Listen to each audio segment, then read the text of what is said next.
Hey, welcome back to the Dropping In Surf Show. My name is Rob Case. I am a paddling technique coach. Today is Thursday, June 17th, 2021. I am recording from Belmarine Keys, California, and today I have a special guest co-host. He is the head coaching director at Surf Simply Resort in Costa Rica. If you haven't heard of Surf Simply, I don't know what rock you're living under. I'm sure it's pretty nice under there, but you should definitely take a peek at surfsimply.com and check out all the awesome premier coaching services that they offer. They're phenomenal. Harry is an amazing human being. He has allowed an hour of his time to have a conversation about a surf study that I know we're both really interested in. So this is the recording of our conversation. I don't know how it's going to go. This is a pre-roll recording introduction to the show. So I hope you enjoy. Yeah, buddy. Hey Rob, how's it going? How's things? Good. It's good to see your face. Yeah. Long time. I have expected to see you at the office. Well, it's I'm at my house. I can see that. Yeah. There's some stuff there's some guys in the office at the moment, so it was not going to be the quietest place for us to record. So Right I on. thought I would come home and yes, you get a delightful view of my kitchen. Yeah. I've kind of half figured that you'd have a happy hour drink in hand. I've got some iced tea here. Okay. Don't know if that counts. Well, it's 5 o'clock somewhere, and I figured it's 5 o'clock in Costa Rica. It is 5 o'clock in Costa Rica, yeah. But I have to try and keep up with you on a maths paper, so I'm not. Oh my gosh. So I my initial thoughts on this is that it took me back to my undergraduate, and I immediately started having nightmares. Like I was like, oh my gosh, I have to like prove formulas again. This is not fun. Um, what were your initial thoughts? Well, having not been to university and never really having to have pull apart scientific papers, I jumped straight to the illustrations. Yes. Thank you. Thank you. uh, Because I loved that was my favorite part of it as well. I have a trust that the maths is correct. It is definitely beyond my abilities to check, and I think that really, all the maths that's in there is what they're throwing at the computer, isn't it, to create these models? So I'm just going to trust that that's correct. But it's yeah, I don't know. It's interesting. I think my feeling is that it is some evidence for what we see in the water every single day anyway. Yeah. Yeah. And I think that's what Nick was trying to get at. Because he is a surfer, but if you also read the first part, it was really just him describing why studying a surface wave and the water particles on it, Yeah. why it's important to study that small wave to really understand the bigger picture of what's happening with climate change. Yeah. And I, I first read that and I was like, oh man, this might be a stretch. This might be just a surfer. Please give me funding for this project. Exactly. Let me go play with waves. Yeah, it sounded very much like a surfer wanting to play with waves. But no, he's done a lot of research in that area. I actually came across it the first time I saw him on Star Talk with Neil deGrasse Tyson. Have you ever listened to that podcast or watched the show? Yep. Yeah. Once or twice. Yeah, so I first came across him there, and he was talking about the sweet spot on a wave, and I thought that was a really ingenious way of putting it. Mm-hmm. And I think he also described this as every surfer kind of intuitively knows this, but now it's the why. It's the nerdiness behind why that power pocket is so powerful. Yeah, and just getting a feel. I think it's interesting, and I think but I am intrigued. I'd love to see. Goodness, who was it the other day that just was starting to show some CFD modeling of a surfboard on a wave? and I wonder the extent to which this would affect the surfboard on the wave, in the same way that the water, just the effective flow of water running up the wave face, or the apparent flow of water running up the wave face and interacting with the board, would affect it, in the way that those two things interplay. Because I talk about, when we're coaching, I realize we're jumping straight into just talking about what we think about it. Do you want to introduce this at all to anyone who might be watching? No. I know you are an expert at the podcast thing. I am not. So we're just jumping right in. Okay, cool. And we can start to reference it if as we get into the illustration, because we're not getting into the math. I'm with you. I'm not going to break that down, but definitely that illustration, and specifically, let me think about this one, because I got it right here.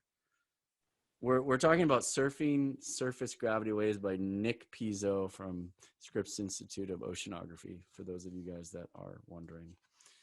And the illustration that I use the most, I actually use this in my level 2 course as well. And I think it's going to be the same one as you, though there was another one that I really liked, was figure 3. Was it this one? Figure 3, yeah. Yeah, this one's awesome. So what I'm showing here, and I'll show it up on screen as well. It's basically showing a wave from swell to breaking, and the velocities and accelerations of the water particles on the front and back end of the waves. Is that a pretty good description? Yeah, I think so. Yeah. So that seems about right to me. Yeah, in different times. So there are 12 different boxes. Half of them, 6 of them, are actually of the velocity, and 6 of them are of the acceleration points. So I found this one the most interesting as well. And then the other one I really, really liked was figure 2, this one, because I just like the way that he showed this. So, starting from the bottom up, this is basically, he kind of stacked waves on top of each other, going, this is the time basically. And the minuscule view is this wave breaking at the very, very top, but this is kind of like the swell forming into the wave. And I've never seen, the reason I like this one the most is just, I've never seen anyone depict a wave breaking in this format. And I think I might adopt that. I think that's a really cool way of showing it. We always show like horizontally going from swell to breaking, but never maybe top to bottom, or, from bottom up. So you can kind of layer them. Yeah, it's interesting. The only thing I thought, and I might be wrong here, but as I was reading it, is that's the changing of a deep water wave standing up and breaking, rather than a shallow water wave, which is what we're actually catching. So that's kind of more like an open ocean wave.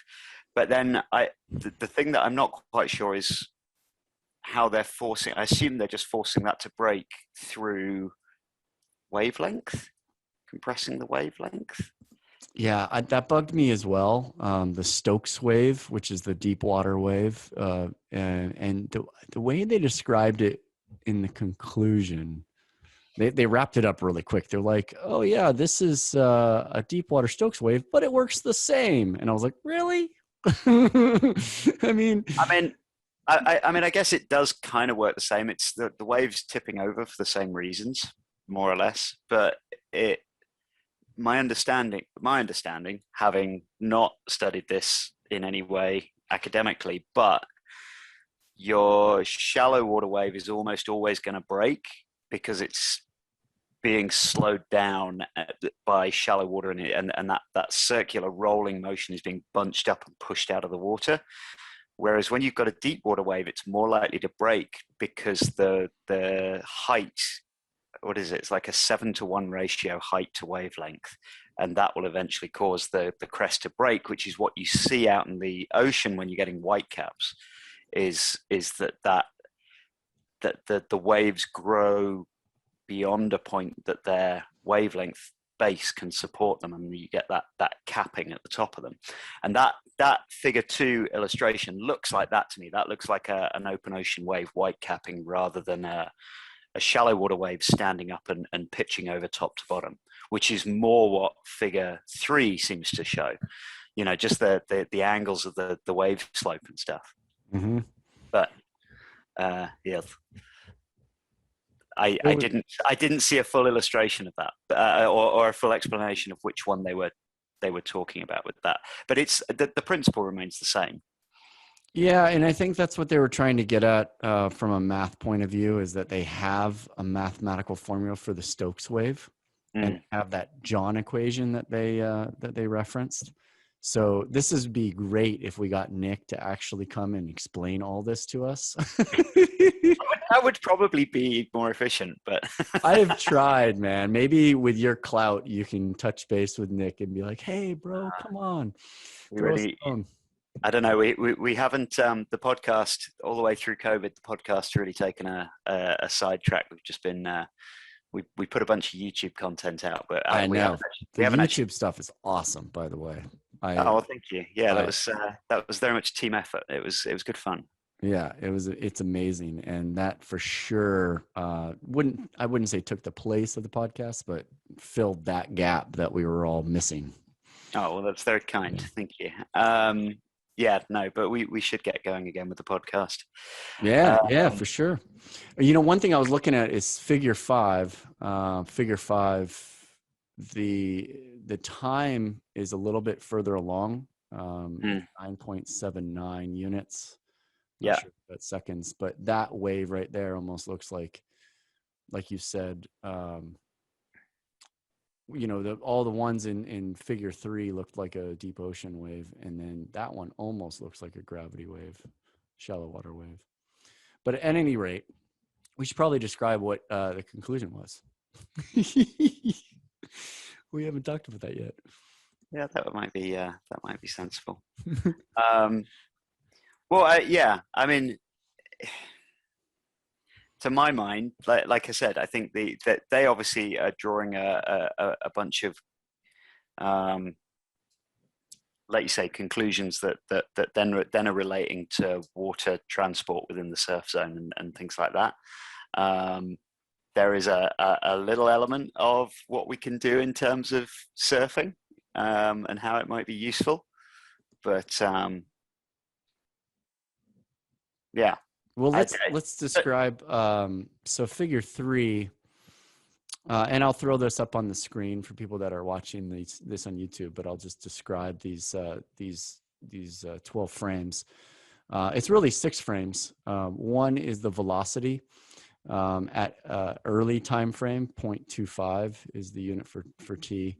And it goes to 9.63 for the time unit. I'm guessing this is seconds. Possibly. I'm assuming it's seconds because in figure 5, you've got 9.62 to 9.78. So you're talking 200, 300ths of or 2/10, 3/10 of a second for the lip to pitch out, which seems about right. Yeah. And again, that varies on shallow waterways depending on the depth change. So that would be like, one of my questions for you was, did it spark any other questions? That one would for sure spark if he did an analysis at Chopu versus like San Onofre or something of this. That'd be vastly different, I would think, in terms of the acceleration. Yeah. Again, the thing I would like to understand better with this is what the paradigm is that they're using to pitch this wave over and break, because obviously waves like San Onofre or Chopu, the mechanics by which that wave is interrupted and causes it to pitch over, there are differences to that. And there are differences to that to what certainly seems to be, the idea of breaking a deep water Stokes wave. Like that the mechanics of that are going to be really, really different. And I'm assuming that hidden within all that, the equations in the front of the paper is how they're causing that wave, like how they're forcing that wave to pitch over and break, and what it is that's causing that to do, but I didn't see a written explanation. Yeah, Unless I missed it. The only written reference is he says here in the conclusion, although a deep water perturbed Stokes wave was considered, this behavior, sometimes referred to as a crest instability, and then he quotes another study there, is characteristic of breaking induced by a variety of methods in both shallow and deep water. But that's the only thing. But I agree with you. I think a lot of the math early on is saying, okay, well, we're going to do all this math to prove to you that this is a pretty good comparison. It's not perfect, because he even describes it later. He's like, well, I wish we could do this on free surface wave as well. So at any rate, so here's the conclusion, guys, because I don't think we still have talked about this, but we as surfers, we all know kind of that and the terminology he uses, I would like to continue to use, because we reference the power of the wave, quote unquote, but this math shows more of the speed and the acceleration of the wave being right under the curl. Just slightly under the curl is the highest acceleration point of a wave. And so we are always kind of referencing the power, which this study doesn't really talk about the actual watts or the power or whatever unit of power. It just talks about speed and acceleration. And so we're inferring that if it's faster acceleration, then we're able to, like you said, take the board and place it in at a certain angle and tap into that acceleration. Is that correct? Well, yeah. I mean, I've got a couple of thoughts on it from a coaching perspective, but yeah, I don't know. Let's finish the conclusion, because I know that you reference some of this stuff with your coaching for catching waves, and we reference a lot of this sort of stuff when we're coaching some of the on wave stuff. So cool. I'm gonna be really fancy, and I'm gonna share my screen. Ooh, shiny! I pulled up our favorite illustration from the study, Figure 3. This one's great because. And I'll try to describe it for those listening. So the first column is the velocity. Second column is acceleration for that same time frame, and then third column is velocity again, but further along the time frame. It's actually weirdly, it's very badly laid out, because it goes AB1, CD1, EF. Well, yeah, it goes A, B, C, D, E, F, G, H, I, J. But it's they're alternate anyway. Yeah, if we were to actually just do velocity time, it would be A1, C1, E1. E, G, I, K. Yeah, that'd be the movement of the wave. So, and then the acceleration is the same next to it.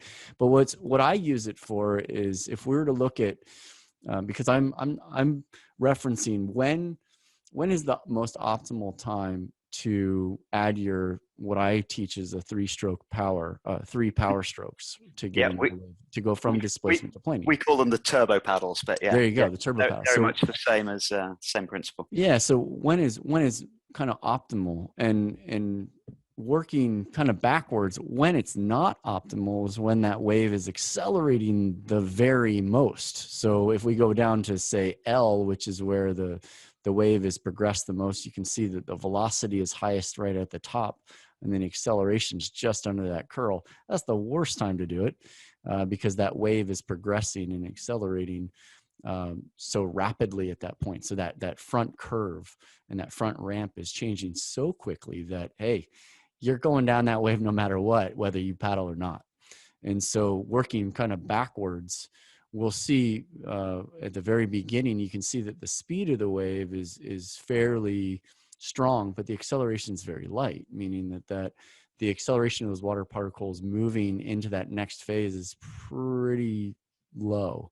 That's a pretty good time there to start building that momentum of your mass moving forward. And then right before you hit, say, F, like E and F, that kind of stage of the wave where it hasn't totally gone vertical in G and H, that would be kind of the start of the 3-stroke burst, where you're really getting from displacement to planing, because right after that moment, the acceleration takes off and you should be already on your feet by then. So that's kind of a lot of this is more like you said, the proof behind the things that we feel as surfers. And I love it because this, just for me, it further defines the importance of, one, don't paddle like crazy super early on. You're not going anywhere in flat water. And then using the wave's energy, I guess in this case, the transfer of velocity or the transfer of momentum from the wave into your board and into your body, and then the 3-stroke burst right before that wave really lurches up and it's too late. Yeah. Or opt for not paddling at all and just wait until frame H, as maybe some people do. Well, that's kind of thing, it's one of the questions, I'm sure you get it all the time, but we always have people that are very enamored with the guys that sit there and don't paddle at all, or maybe just do one stroke and they're into the wave. And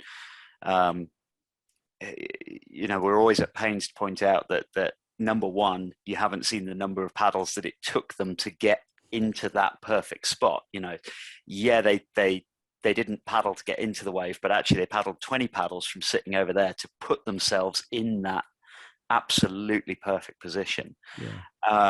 Where we're doing, we refer to it, we have we call it dynamic wave selection and binary wave selection. And dynamic wave selection is, where do I need to be to get the wave? Like, how do I get from where I'm sitting to where the wave is going to be best? And obviously a lot of people are doing what we would more refer to as binary wave selection, which is, a wave's coming towards me, can I catch this wave? Yes or no? And invariably, the chances of you being in that absolutely perfect position are pretty slim. So binary wave selection or dynamic wave selection, you're going to have to paddle a certain amount. But the guys that are really good at seeing the wave when it's still, 200 meters out to sea, they're doing all of their paddling before the wave's even there, and they're intercepting the wave and then just sitting there waiting for it to come to them. As opposed to paddling hard towards the beach trying to make up for the differences.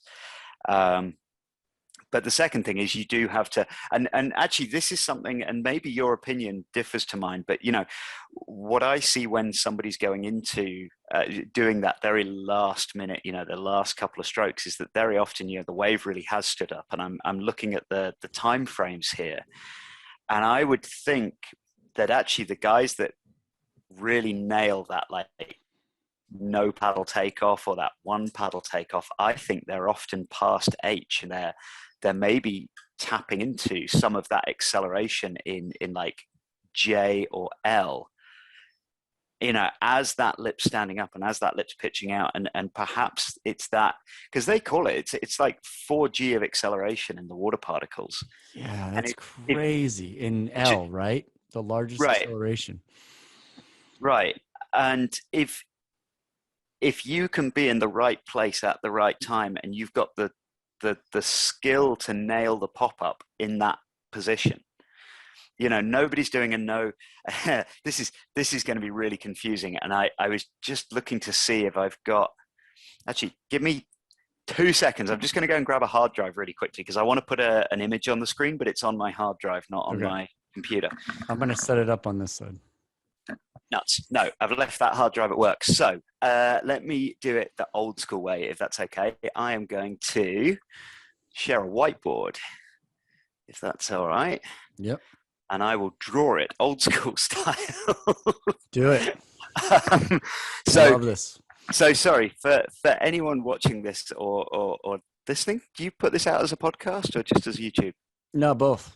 Yeah, so there'd be some people in their car driving going, what? Right. Listeners, you're stuffed. Guys on YouTube, this is maybe going to be a bit easier, because we've just been talking about a whole bunch of diagrams, and now I'm going to draw some diagrams, and it's all just going to get really confusing. So you know what you're going to have to do? You're just going to have to go and watch the YouTube video.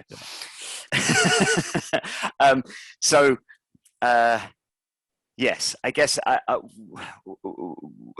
one of the big problems, and we've spoken about this before, Rob, and I can't remember how you've solved it, but one of the things that's really hard to do is, as an experienced surfer sitting in the water and you see a wave coming towards you, one of the things that we start to do intuitively is we watch the way the wave is changing shape, and it's getting steeper and steeper and steeper, and eventually it's going to pitch over.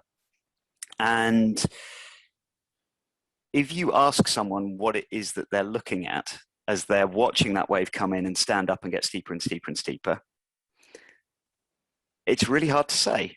It's these tiny little differences, it's the shading and the colors, and it's really hard to say. And so consequently, it's also quite hard for me as a coach sitting in the water to quickly pass on what I'm seeing in the wave to the student that I'm coaching that's sitting next to me. And is this wave a steep wave? Is it a soft wave? Is it whatever?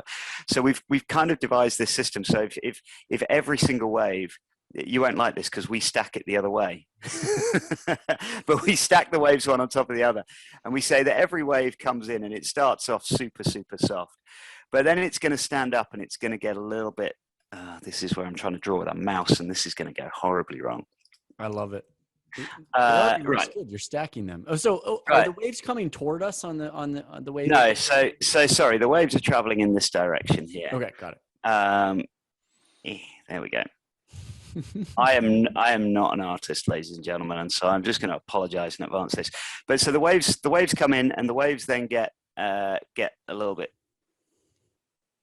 Oh goodness, this is horrible. It looks like a car.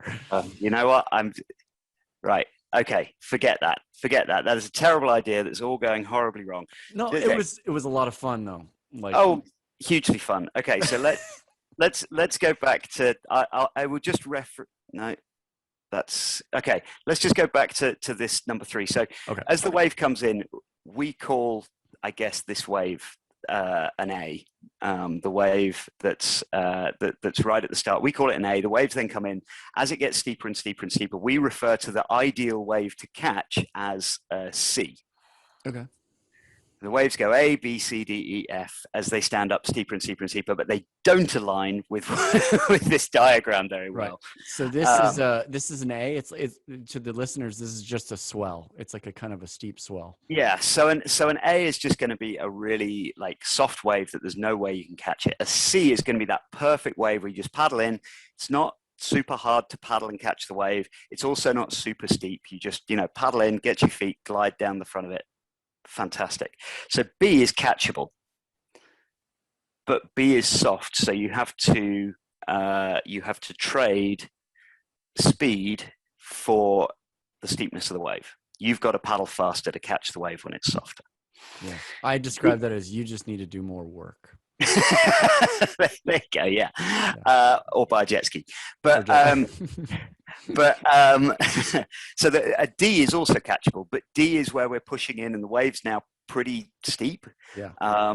You've got the risk of potentially nosediving at the transition at the bottom. You've got to have a pretty on point pop up, or you're starting to think about, once the wave's gone past C, that's when angling the takeoff becomes beneficial, because the wave's now steep enough, you can get down the front of it.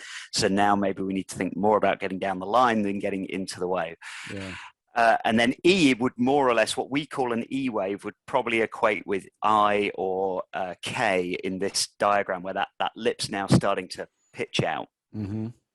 And then F is broken whitewater.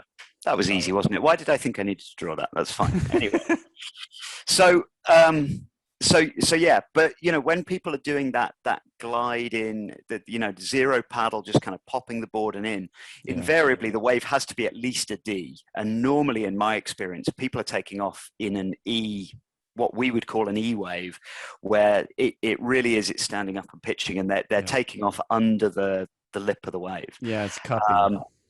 Right, and so what I see in this diagram that's on the screen is kind of the evidence for I'm assuming for what people are tapping into and why that works in that situation, but doesn't work in a softer wave. You can't do it because the water under the board isn't being accelerated in the same way, and you can't kind of freeload on that.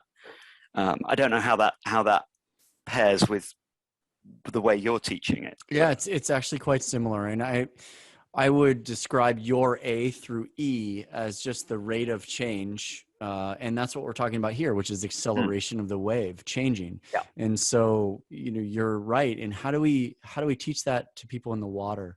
And I think of it as just a bunch of different photos that you would take in your brain of waves that you've already seen, and then you've seen what their rate of change looks like, and you start to now piece together. And you and I, we pick up on that a lot faster.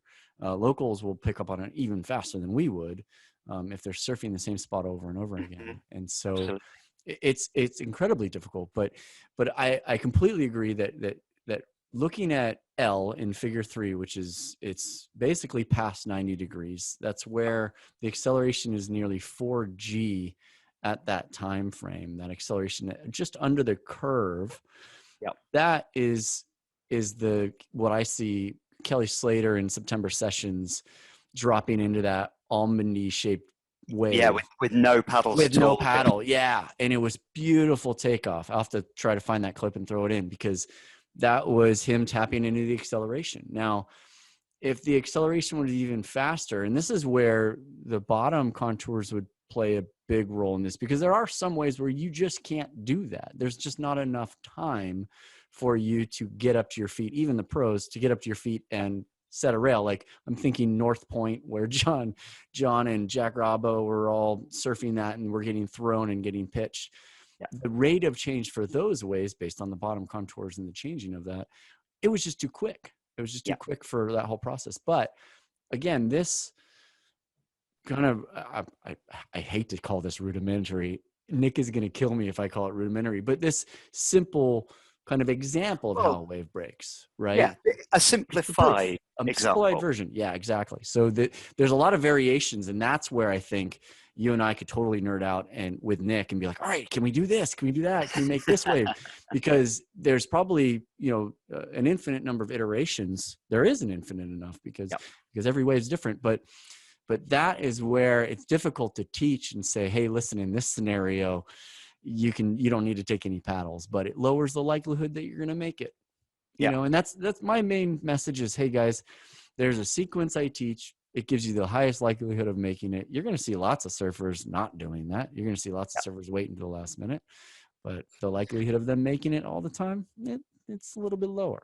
Yeah, exactly that. And actually one of the things that I find, and I guess this is again similar, that rate of change, the rate of change isn't a constant. It's not a constant even on one beach. Here in at Guiones at high tide, the rate of change is very slow. Every wave goes through what we call that A to F scale. Yeah. But at high tide, it goes through A to F really, really slowly. But then at low tide, the waves jack up and pitch over much quicker. So they're going A to F a lot quicker. But then the challenging part is, for most people, what I would say is, level 1 to 3 surfing, which is a good majority of surfers in the water. We're trying to catch the wave at a C. And so if I want to catch the wave at a C, and we've got to turn around and get the paddles, we've got to get from naught to moving forwards. Yeah. So that as the wave picks us up, we can get those 3 extra paddles. So then I need the wave 50 yards away to look. I think a lot of people have an idea in their head of what a great wave looks like 50 yards out, 50 meters out.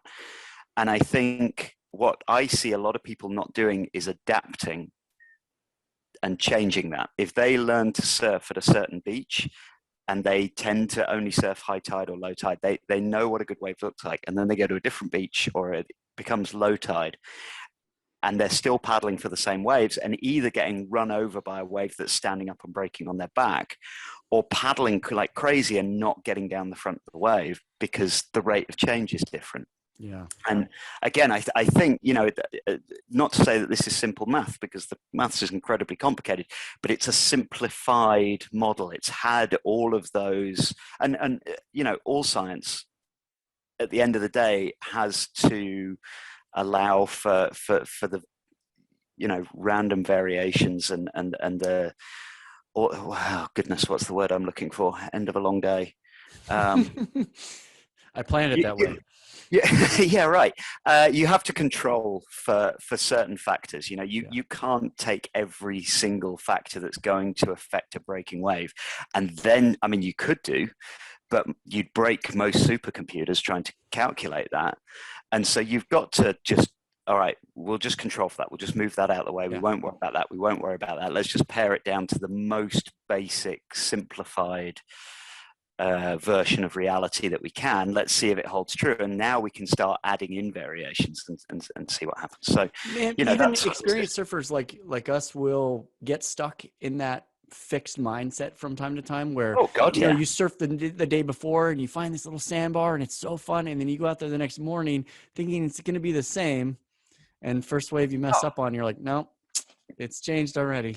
Oh, you change your mind that quickly. I'll sit there for half an hour getting pissed. Angry. This was working yesterday. Why is it not working today? Damn it, ocean. God damn it, Maverick. Yeah, no, so that's, I think that side of things is really interesting. From that perspective of learning to put yourself in the right place at the right time, at the right speed in order to get a wave. Knowing, like you say, that there is an optimum time to apply acceleration from your own paddling, or for a more experienced surfer, there's an optimum time to tap into that acceleration of the wave particles. Yeah. I think that is very interesting. I think the other side is actually when you move away from what you're trying to do in terms of paddling and catching the wave, but once you're actually up on the wave, we again talk about there's three sources of energy on the wave. You can obviously just use gravity. You can use the fact that you are raised up above the ground, and you can point the board straight down the slope of the wave, convert gravitational potential energy into kinetic energy. Great. But that's kind of limited. Yeah, you can only drop down the wave once, and then it's done and dusted. And so what most of us are tapping into is rail engagement in the wave face, and they talk about that in this article, and trying to be in the curl of the wave. Now, I would be, this was kind of what I was saying, is I would be interested to know, when I think about someone putting themselves in that optimum position in the curl of the wave, the reason for us going faster, to my mind, is that you've got an optimum angle of interaction between the surfboard and the water that's flowing up the wave face and hitting the bottom of the surfboard. Right. And at that point, it's just Newtonian physics. It's you're taking a flow of water that's coming up the wave face, you're turning it and sending it out. You generate speed and lift in proportion. That's not what this paper is talking about. They're not looking at that effective flow of water in a way. They're looking at a different thing, and I don't know how those two would interact with each other, if that makes sense. I'm not quite sure how the two motions would affect each other. But the third source of energy is to use the white water, to use the water that is traveling towards the beach, which you can see again, that L and J or I and K illustrations that we were looking at before. You can see that the velocity of the water up at the top of the wave is huge, and if you can get that mass of water to hit the bottom of your surfboard, you can use that to push you in. So that's your re-entries, that's your floaters, that's a whole bunch of maneuvers. It's why a good cutback should finish by coming all the way back and using the white water to push you back in, is because that water has mass and velocity. And I think looking at this diagram, you can see why the timing is so important with impacting the lip of the wave, because that water is under such acceleration, and you look at the difference in the speed of the water at the top of the wave, between was it G and K, we're talking a 1 second difference, but the velocity is so concentrated in that lip. Yeah. No, that is incredibly fascinating. I never thought about that, and it makes perfect sense why Euro is. I mean, Euro is like, dude, go back to the power part of the wave. Go back to the curl. Like, why? Yeah. This is why. Like, if you're out here on the shoulder, you're getting something that looks more like A. Yeah. And that's why you bog rail, and that's why it's so important to come back here. And I love the idea of using this illustration for velocity K, because I looked at this the first time, honestly, when I first looked at this, I'm sitting there and I'm looking at this illustration, which is figure 5, and I'm looking at the way that it's curled over.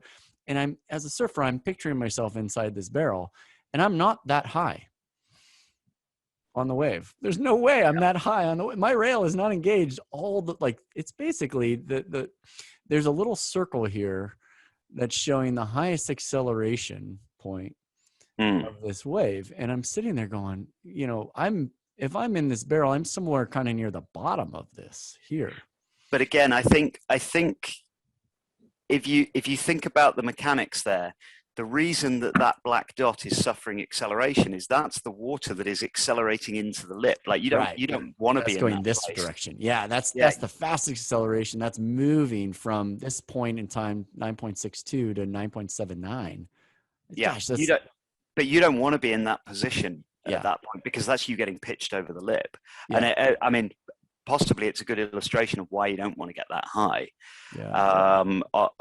on the wave. But yeah, like I say, I think my hypothesis, and I don't have anything to prove this, but I'm really excited by the guys that are starting to run these CFD models, and it's the first ones that I've seen. Is it the surfing engineers? Do you follow their Instagram? No, but I will now. Oh, you will. Engineers. Oh, you will now. Do you want to? Let me see if I can share this. Have a look at this. So this is the first I've seen. Because I've seen some of the CFD stuff. There's a guy out of Portugal that's done it. So the Firewire stuff. Right. So I've seen people model surfboards. Yeah. But the paradigm that they use is a surfboard on flat water, which isn't how we surf. Right. And I've seen people model a wave standing up and breaking. But what I hadn't seen before, and my understanding was that the reason we hadn't seen this is honestly largely because it just the amount of computing power that was necessary to make this happen was just like didn't really exist all that much. And this is, if you look at the polygons that I'm going to share my screen in a second, but if you look at the polygons they've used, this is a very low resolution model. Okay. But it is the first time somebody's modeled a board on a wave as the wave stands up and pitches and the board's traveling across the wave. So beautiful. Let me share this because it's a thing I'm of dying beauty. with anticipation. Everybody in their car right now is dying as well. They're like, damn it. Yeah. So here you go. So this, can you guys see that? Yeah. So there is the wave pitching over and being modeled, and there is they're testing all these different fins too. Oh yes, oh, it's a thing of beauty. Now I haven't seen any of the actual data that's come out. I'm not aware that they've published any papers off of this at this point, but I remain very, very hopeful that we might start to see some interesting information here that is hopefully going to prove what I've been teaching for the last decade to be right, because otherwise I'm going to look a little bit silly. Yeah. Oh, you know what? I see so much coming out of this. Like, surfboard design is going to change immensely because you can see where the board is being used. Yeah. And this is while it's riding, but we could do the same thing paddling in, paddling out and around. And I think the paddling in and the paddling around, that stuff where they were doing the flat water modeling, that works because the pressure points on the board and the flow of water work. But as soon as you're trying to engage the rail in the wave face, like the whole mechanics just No, totally. But my point is like, look at how little of the rest of the board is being used. Yes. Yeah. You Yeah. know what I Yeah. mean? It's like one of those things where I wish I had a button that, you could just shorten the board all of a sudden, just use that part that you're using. But like, yeah, retract. Retractor board. Yeah.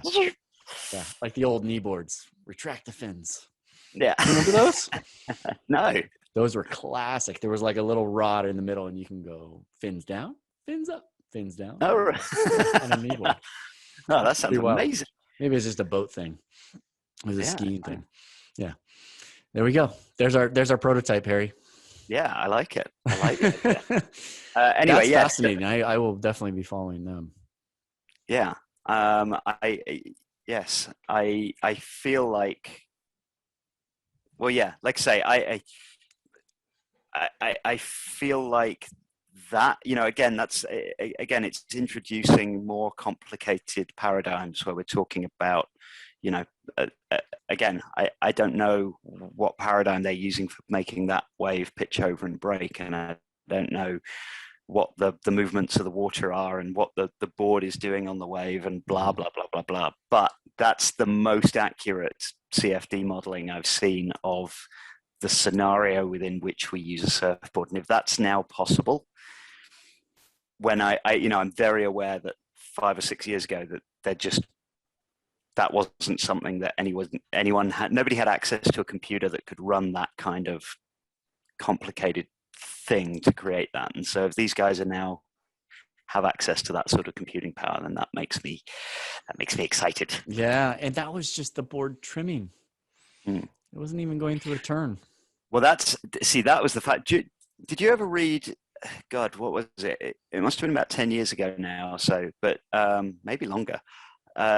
Surfer magazine they got Kelly Slater to write a bunch of how-to articles for them.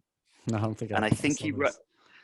Okay, I think he wrote like 4 or 5, and then I'm pretty sure they told him, you know what, this is okay, because nobody understood exactly what he was talking about. But there was one of the articles that really, and this is how far into the matrix Kelly Slater is.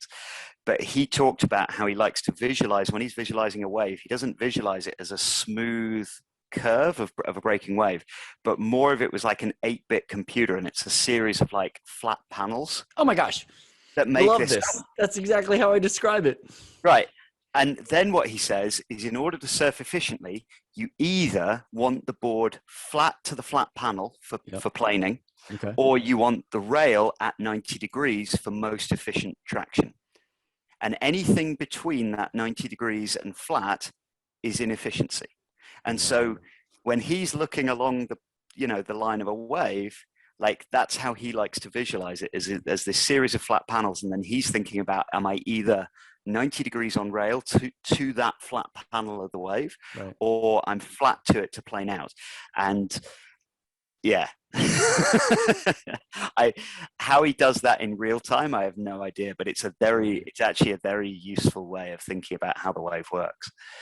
I'm going to venture to guess that I highly doubt he does that in real time, but that's the easiest way for him to describe it. Yeah. Well, if anyone's doing it, it's him. Yeah. His ability to be in the right place at the right time is phenomenal. Well, and his foot to brain connection's pretty incredible to feel that. That's nuts. And I'm pumped for that one day as well. That technology. I love it just from my own surfing perspective to learn how to maybe nerd out a little bit more about it. But again, getting back to the coaching, how do you teach somebody to think that quickly while in the moment? Well, actually, I would say that this to a large extent goes back to what you were saying before, is that it's very hard to teach somebody to think that. This is something I've really wanted to figure out a way of doing for a lot of surfing stuff. I think what I see in a lot of people is the task saturation. And as they're, particularly as somebody's paddling for a wave, say, there's so much information coming at them, and they're trying to process so much of it and make so many decisions, mm-hmm, that of course stuff gets left out, and they become task saturated. And when you become task saturated, you stop thinking, you just start reacting. or you panic. um, and it's a huge part of that there are people who, for their jobs, are expected to become task saturated over and over and over again. Soldiers, fighter pilots, firemen, Surgeons, surgeons. The expectation on you is you are going to get into this and you are going to become completely task saturated. And so you look at what those guys do, and they drill over and over and over again. And a soldier can strip his rifle down with his eyes shut, and a pilot knows the checklist, engine failure, right, stick forward, this, right. They're not thinking at that point. Mm-hmm. They're just reacting. And what I'm not sure of is how I train that into somebody. As a surfer, I told you this before, man. I have the easiest job. Like, I can train that in flat water. Yeah. So that then they can look at all the other stuff when they're paddling in, but like the sequence of paddling in, the actual technique, I got the easy part. I just stick them in the pool and I have them do it 1,000 times, and I do it under load and then with less load and then like stress them. What you have to do, it's so hard. And we even tried it when you coached me and we had the headset. Yeah. By the time I process what you're saying, if I'm it's on too the late. wave, it's all too late. Yeah. And it's like, how are you going to anticipate it? Actually, when we were at the surf at the pools might be the closest match, because you can anticipate, all right, you're going to be ready for this section. You already know what the wave's going to do. You just need to prep them ahead of time, which even that, I think, will be a delay in their brain. Yes. Well, I mean, there is, have you heard of the 80 millisecond rule? Yeah. So for anyone watching or listening that doesn't know this, there's a very cool trick you can do. If you stand there and have someone bounce a basketball and walk away from you, and you'll find that at a certain point, as they bounce the ball, the sound and the sight of the ball hitting the ground will arrive instantaneously. They'll be the same. And then really weirdly, at one point, they will suddenly become disconnected. And it's at the point where what your brain basically does is it buffers information. As you take in information with your eyes and your ears and all the rest of your senses, your brain buffers for about 80 milliseconds before you're actually consciously aware of any of it, which is really weird to think about, because it means everything you're looking at right here, right now, happened 80 milliseconds ago. Yeah, it's crazy. Which really freaks me out. But it's like just time traveling. That's all. Yeah, it's like that. What is it? It's if the sun blew up, we wouldn't know about it for 8 minutes, because it takes the light so long to reach us. And what if it's happened already? Yeah. Anyway, it's sort of a variation on that. But yeah, as the person walking away from you gets far enough away that the speed of light and the speed of sound, the difference between them is more than 80 milliseconds. Suddenly, the sound of the ball hitting the ground will arrive afterwards, because it's outside of the time within which your brain buffers the information. So that's exactly the problem. By the time as I talk to you over the radio, there's an 80 millisecond delay before your brain's even going to give you that. That's why I'm just anticipating that you're going to say something smart, and I'm saying, yeah, I'm just nodding. I'm just constantly nodding. But no, I can't remember how did I get onto this track. Oh, well, yeah, just in terms of teaching that information. So what I would love to do is figure out some way of drilling people. And the best way I've come up with at the moment is just using visualization and just telling people, look, get into your surfing stance, just living room floor, close your eyes, look down the line of the wave, look ahead of you, see that wave starting to stand up. And now I want you to go through the process, sit the weight into your back foot, open your shoulder, apply weight into your heels, feel that board pushing back into your foot. I can't, at the moment, come up with a better way of doing it. What happened to the VR stuff that you guys were using?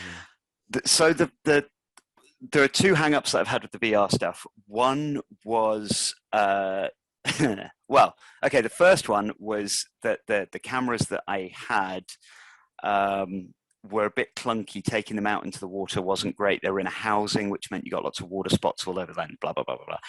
The newest versions of the Insta360 and the GoPro cameras are natively waterproof. So we got one of those and we took that out in the water. And then unfortunately, the selfie stick that it was on snapped and the camera sunk. And like 2 weeks later, we ordered a new one. How heavy is the camera? It's like a little GoPro, right? How did it snap? Did you put it in the barrel? Well, it wasn't me using it, and I don't want to throw any shade on the person that was. So I'm not quite sure how it happened. But we ordered a new one, and then COVID shut us down. Ah, got it. And the camera sat in Florida for ages and ages and ages, and we've got it now, and I do want to try and use it. The other problem that I've encountered though is that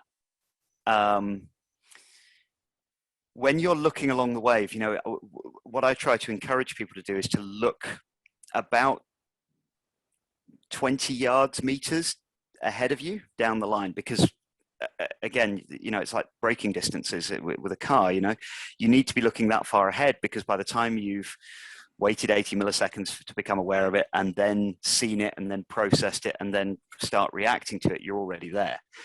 Right. And the problem is, if you look at something that's 20 meters away on a GoPro, it's a tiny little speck in the distance. Because they're what? A GoPro lens is about 18 millimeters, like 35 mil equivalent. And it's you need like a 50 mil lens is kind of what we see with our eyes. But then to create a 360 camera that was using like a 50 mil lens, like you'd have to have 100 of them, and definitely no one's making that. So that's the challenge that I see with that at the moment is just that the waterproof GoPro camera, or the waterproof GoPros Insta360s, the cameras, the focal length on the lenses distorts the wave a little bit. Yeah, that makes sense. But I do think there's some benefit to it, and it's something I want to keep pushing with. The other one I would quite like to play around with, but the problem I see from doing a drill-based thing, that the paddling side, your side of things, I can see some benefit where you can get someone to lie down and kind of look over their shoulder and see that wave standing up. Oh, I see that. And, you know, decide whether to angle their takeoff or turbo now or slow the paddles down or something. Mm-hmm. But again, the wave's going to come from being a tiny speck at 20 meters to right on you. And that I don't know if you're going to be able to get the clarity on that. Well, even just the height and perception, the height perception is all distorted. Yes, that's the thing where, like, when GoPros first came out, it was like, oh, you get GoPros and you put them on and you get this shot of the steep wave and it looks super flat. And every wave looks shoulder to head high. Yeah, everything. And so you had to get deep in the barrel to get any sort of like wow factor from it. Yeah, but it's you know, the other thing. This is going back. You'll be glad to hear, listeners. We're actually going to go back to the study that we're meant to be talking about. But you know, landed all along. Landed all along. It's like a bit of Billy Connolly stand-up comedy. Anyway, we were talking about that rate of change, you know, that rate at which the wave is changing shape, and that being such a critical piece of information. And, you know, that again, I don't know this, but this is a hypothesis that I think is true, that when you're looking at a wave, human eyes are very, very good at movement, and we're very, very good at calculating speeds. You know, we're hunters. We've evolved with hunters' eyes. And it's why, myself possibly excluded, most of us are able to put our hand out and catch a ball when it's thrown to us. You know, we're able to calculate the math to calculate that ball leaving someone's hand and arcing through the air, and to put your hand in the right place and time. Like, that's incredible. Yeah. And I think that what we're able to do is we're able to perceive that difference in the speed of the bottom of the wave and the speed of the top of the wave. Mm-hmm. And the top of the wave is just moving very, very slightly faster. Yeah. But I don't think you'll be able to see that. I having put the headset on, and, you know, I've shot in 5K and I've exported at 4K, and I've put the goggles on, but the goggles aren't 4K in each eye, so you don't really get the full perspective. And I don't think that you'll be able to see that. And also, of course, it's a flat image. It's not it's not a stereoscopic image. Yeah. Which again, I think removes, I don't think it's unhelpful. I think there's a lot of situational awareness stuff where that VR might be really useful for training that. And I want to keep pushing it. But I have you ever played any games in proper VR where it's stereoscopic? No, I haven't. Oh my God, it's the most like I feel like if I go into that world, I'm not coming back out. Oh God, I played it. Randomly we have the VR headset for the PlayStation 4, and I borrowed it off. Rue had it, and I borrowed it, and I downloaded a couple of VR games, and one of them's really fun. It's this flying fighter pilot game, and you're flying around. It's super cool, and it makes you really sick. It's like really, you're really nauseous. You're selling it here, Harry. Well, yeah, but there was another game that I played, and you're sitting and it's these tableaus, so you're not moving. You you're not in an airplane moving around, so you don't get thrown around. But you can. It's like this tabletop scene, and there's this little mouse walking around. You have to guide the mouse around. But there's stuff that if I just sit here, I wouldn't be able to see, and I have to look round behind the objects in front of me and walk the mouse around the back to go and get that thing that's hidden around there.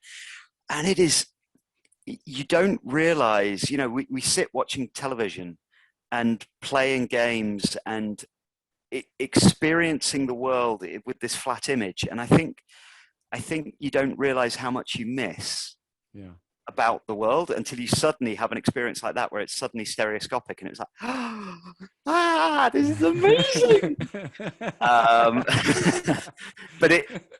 But yeah, it instantly made me think, with whether it's VR or AR, whatever it is that takes off, you're going to have this ability surely for stereoscopic vision, and therefore stereoscopic cameras surely are going to become the norm. And this is going completely off the topic of surfing, but I just feel like don't worry, that's we're so gonna bring exciting. it back. Keep going. Oh, are we? Good. Well, no, I think I'd run out of steam on that particular random tangent. I can only apologize, listeners. No, that's awesome, man. I agree. I think that the technology is catching up really fast. And just looking at technology history, we're in for, in our lifetime, a big movement. And I think one day, hopefully before you and I can take advantage of it, before we get too old, it comes around and you nail that VR. Because I would love that. That'd be well, I hope so. Yeah. What do you, okay, on that tangent then, what is the one thing for you and your training? What's the piece of technology that you wish you had that just at the moment doesn't exist? Oh, just anything that will go, a Bluetooth hand sensor that will work underwater and then immediately go out of water and then back in. Because right now everything's wired. And I do have a Bluetooth hand paddle that I've been testing, and it doesn't quite do it. It loses that connection. I was about to say, surely it's got to have some aerial coming out of the water, because that's the same problem that submarines have, isn't it? Even the best of the US Navy have to surface to get their letters. Yep. So it's almost there. It's getting there. But for the stuff that I do, that would be the most ideal, to get one that's consistent. Like the one that I have that you use, that I put on you, the wires. Yep. Right. That one's still the best data that comes out of it, even though it's ancient data still, like the way that it's like DOS still when it processes. There's two other ones, one out of Finland that I've been using, and that's better for open water for longboards. Because I'm not limited to length necessarily. Yeah. That's the one that's almost there. It's just the data and the algorithms they use aren't good. I can't use the actual data. It's not consistent with the analog data that I take. So getting there. Like I'm a lot closer than you are, I'll tell you that. Cheers, mate. I also get more reps too, but anyway, I think we beat this one to a bloody pulp, or at least we started to. I'm going to try and get Nick to comment on our rant. And I don't think this isn't a rant. This isn't. No, You I mean, we didn't. you tried to call it simple. I said simplified. See, now you're just trying to make me look bad. Yeah. Yeah. The slippery shoulders of responsibility, my friend. This is your podcast, not mine. Well, thanks, Harry. I appreciate your time, man. Once again, we sit down for what I thought was going to be like a 20-minute conversation, and an hour goes by. Yeah, I didn't think it was going to be a 20-minute conversation. Okay. I knew that it should be a 20-minute conversation. I don't think you and I have ever had a 20-minute conversation. No. It's I think every time I sit down, I'm like, oh yeah, let's go over these formulas. You know that formula you were trying to work on with the Oh yeah. So that's another episode altogether. Yeah, I haven't got any further with that. But well, that was like a 2-hour conversation. I still think it's broadly speaking accurate. I just don't have any like proper numbers to attach to it. Hey, we know someone named Nick Pizzo that might be able to help us with that. Yeah, we should get him involved. Yeah, we should. But yeah, thank you so much, Harry, for your time. Thank you. It was fun. It's been all the too guys long. and gals at Surf Simply. Yeah, I will send them your love, and say hi to Laurie and the kids for me. We'll do. And we're out. That's how we're gonna end this thing. We're out. Done. Mic drop. Mic drop. All right, take care, buddy. Take care. All right, bye.